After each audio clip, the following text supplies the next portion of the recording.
সুন্দরী মেয়েদের দিয়ে বিদেশি রাষ্ট্রদূতদের প্রেমের ফাঁদে ফেলার অভিযোগে রাজধানীর ধানমন্ডি থানায় দায়ের করা প্রতারণা ও চাঁদা দাবির মামলায় আলোচিত মডেল মেঘনা আলমের সহযোগী সানজানা ম্যান পাওয়ার প্রতিষ্ঠানের মালিক মোহাম্মদ দেওয়ান সামিরের 4 দিনের রিমান্ড মঞ্জুর করেছেন আদালত।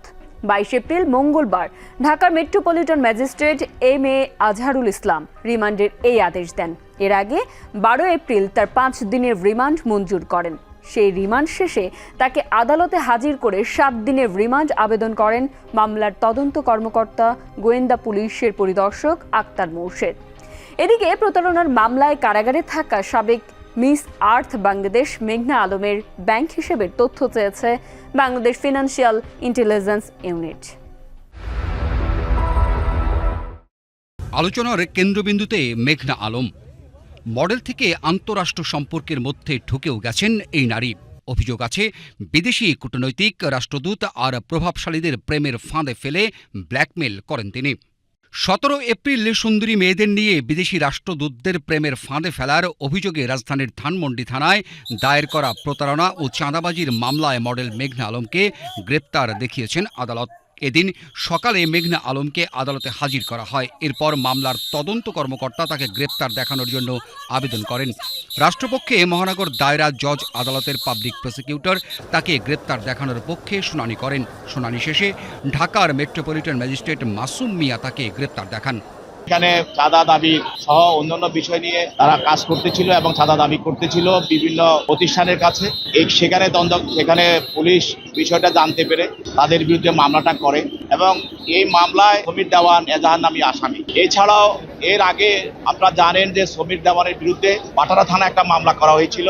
সেই বাটারা থানা মামলাটিও চাঁদাবাজির মামলা। সেই মামলার বিষয়বস্তু ছিল যে সমীর দেওয়ান সে বাংলাদেশের বিভিন্ন দেশে শ্রমিক পাঠায়, কর্মসংস্থানের জন্য শ্রমিক পাঠায়। যেসব দেশে আমাদের শ্রমবাজার আছে সেই বাজারগুলোতে লোক পাঠানোর জন্য সে বিভিন্নভাবে বাংলাদেশে যে রাষ্ট্রদূতরা আছে বিভিন্ন দেশে তাদেরকে বিভিন্নভাবে সে ট্রাপে ফেলে এবং এটাকে তারা হানি ট্রাপে আমরা বলে থাকি। এই ট্রাপে ফেলার জন্য তারা বিভিন্ন ধরনের মডেল এবং বিভিন্ন ধরনের উঠতি মেয়েদেরকে সে ব্যবহার করে।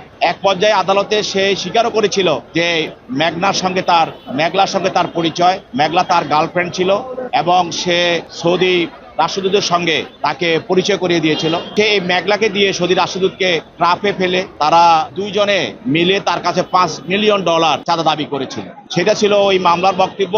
আজকেও এই মামলায় যেহেতু মেঘলা এই সমীর দেওয়ানের ভাষ্যমতে তার একজন সহযোগী এবং তদন্তকারী কর্মকর্তা বিভিন্নভাবে আমরা তদন্ত করে দেখতে পেয়েছে যে এই সমীর দেওয়ানের সঙ্গে মেঘলার যে সম্পর্ক এবং মেঘলার মাধ্যমে যেই ধরনের সারা কূটনৈতিক পাড়ায় তারা কাজ করত তাতে দেশের ভাবমূর্তি, দেশের শ্রমবাজার এবং দেশের অর্থনীতির উপরে বিশাল প্রভাব পড়বে এবং দেশের ভাবমূর্তি বিনষ্ট হবে এবং সে এই ধরনের বিনষ্ট কাজও করেছে।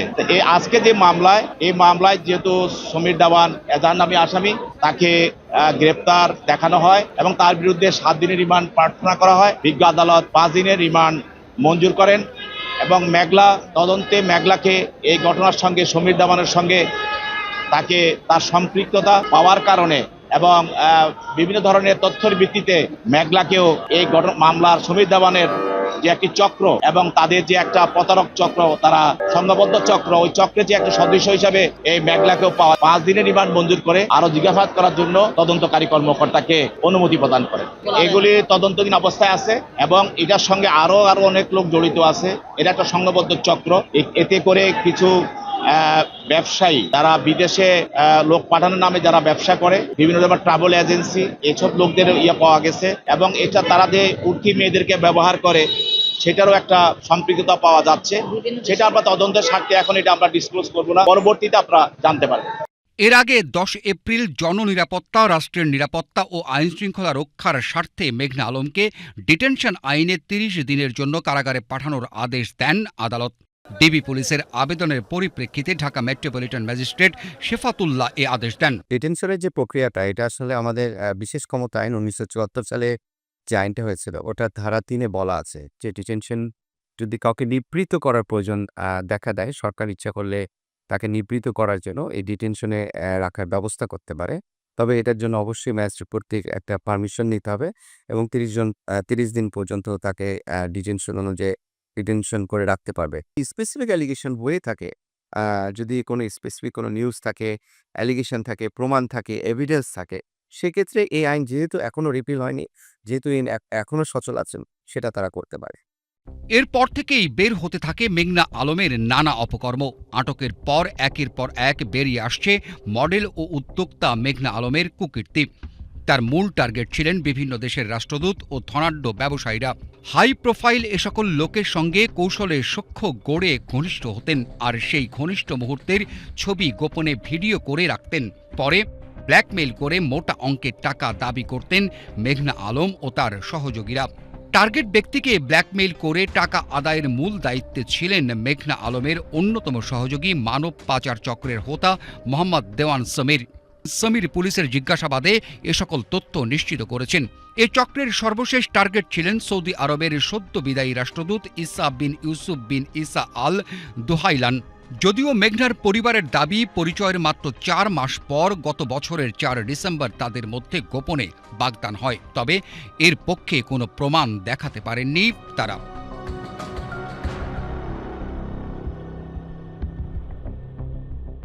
মূলত মিস আর্থ বাংলাদেশ পরিচয় কাজে লাগিয়ে মেঘনা আলম পরিবেশ বান্ধব উদ্যোক্তা এবং নারীদের উদ্যোক্তা হিসেবে গড়ে তোলার জন্য কাজ করতেন। তবে এই কাজের আড়ালেই তিনি প্রতারক চক্রের সঙ্গে জড়িয়ে পড়েন। আগামীতে হয়তো যা আরও স্পষ্ট হবে।